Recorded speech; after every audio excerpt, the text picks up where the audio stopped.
მართლა ძალიან მნიშვნელოვანი და საინტერესო დღეებიც არის ამავე დროს. საქართველოს უახლეს ისტორიაში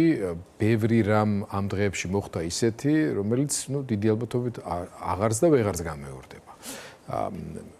ერთის მხრივ რაც საერთო ეროვნული გლოვის განცდა ჯერ კიდევ დომინირებს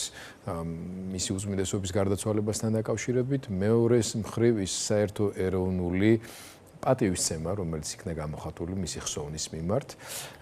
როგორც ჩაიარა, როგორც ჩატარდა ეს ხალხის რეაქცია მაქვს უფრო მეტად მხედველობაში, როგორიც იყო საერთაშორისო რეაქცია მათ შორის და დამოკიდებულება პატივისცემა, მსოფლიო პატრიარქის ჩამოსვლა, სტუმრობა, ადგილობრივი კანონიკური ეკლესიების უმაღლესი მღვდელმთავრების და დელეგაციების ჩამოსვლა, არა მარტო ეკლესიისადმი, არა მარტო მისი უწმიდესობისადმი, საქართველოსადმი გამოხატული პატივისცემის ნიშანიც იყო, რაც რა თქმა უნდა საერთო ეროვნული სიამაყის საფუძველიც გახდა. მაგრამ, ამას ყველაფერს სამწუხაროდ არასასიამოვნო ფერებს ძენს ის პროცესი, რომელიც პარალელურად უკავშირდებოდა პროტოკოლურ ნაწილს, რაც ხელისუფლების გადასაწყვეტი იყო და შემდეგ უკვე იმ სრულიად თითქოს ბევრისთვის მაინც მოულოდნელ კამპანიას, რომელიც ატყდა ახლა უკვე შემდგომი პროცესის არჩევნების, ახალი პატრიარქის არჩევნებთან დაკავშირებით. ზოგადად რა სიტყვით იმაზე, რა დამოკიდებულება გაგიჩნდათ აი ამ პროცესისთვის, აი ამ დინამიკაში ყურადღების მიდევნების თვალსაზრისით. გამარჯობა, მადლობთ მოწვევისთვის. რაც მე ალბათ ყველაზე ნაკლებად კომპეტენტური ადამიანი ვარ ამ თემაზე სალაპარაკოთ, ჩემი შეგრძნების დონეზე შემიძლია რაღაც გითხრათ. პირველ რიგში, რა თქმა უნდა, უსამძიმრებ ყველა იმ ადამიანს, ვისთვისაც ეს ჩვენი პატრიარქი იყო ძალიან მნიშვნელოვანი ადამიანი და სულიერი ლიდერი. და მეც არა მორწმუნე და არა ეკლესიური ადამიანი სრულიად ვფიქრობ, რომ ნამდვილად მნიშვნელოვანი ფიგურა იყო ჩვენი უახლესი ისტორიის განმავლობაში და არა მხოლოდ ეკლესიურ როლს ვგულისხმობ. რა თქმა უნდა, მე პირადად ახლა შეიძლება ამის დრო ნაკლებად არის, მაგრამ ზოგადად ეკლესიის მხრიდან განსაკუთრებით ბოლო წლებში და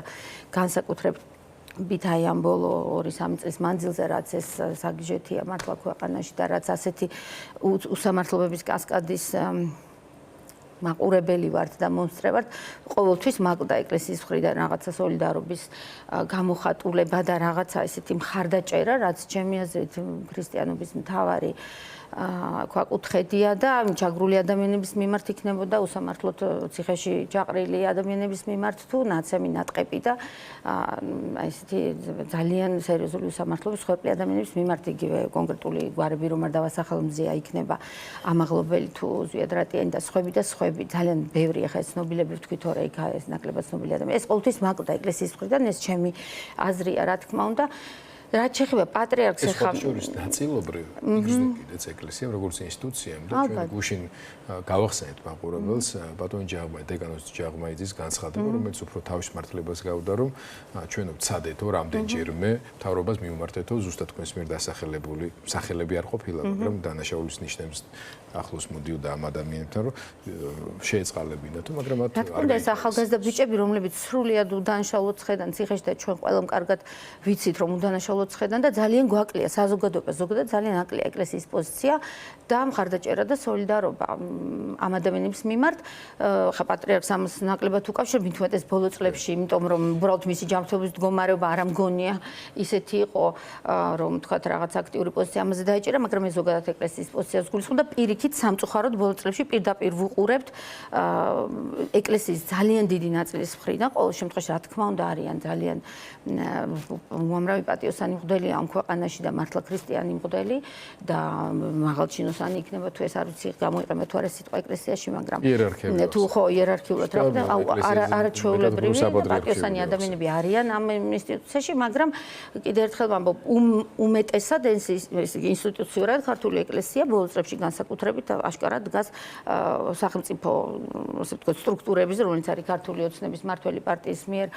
კონტროლირებული მთლიანად სისტემა აი ამის მხარდამჭერი და ძალიან ჩემი აზრით ძალიან არაქრისტიანულ პოზიციაზე დგას. ამიტომ ეს გულის ტკივილი ახლა ეს პატრიარქის გარდაცვალებას არ ეხება რა თქმა უნდა, მაგრამ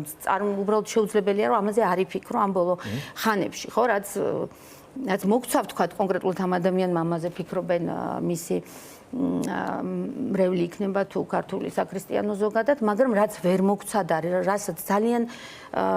ესე სასოწარკვეთით ელოდა საზოგადოება, სხვა შორისთან ბოლო 2 წლის მანძილზე ეკლესიისაგან, კიდევ ერთხელ ვიმეორებ, მე ნაკლებად მორწმუნეებს გულისხმობ ამ შემთხვევაში და აი იმ ადამიანებს, რომლებისთვისაც ეს ინსტიტუცია არის მნიშვნელოვანი, ელოდა და ვერაფრით ვერ მიიღო. მე ძალიან კიდევ ერთხელ არ მივცემ მეტის თქმის უფლებას საკუთარ თავს, იმიტომ რომ ნაკლებად ვარ აი ამ როგორ ვთქვა ამ შემთხვევაში თუმცა ქრისტიანად მიმაჩნია ნამდვილად თავი კულტურულად აბსოლუტურად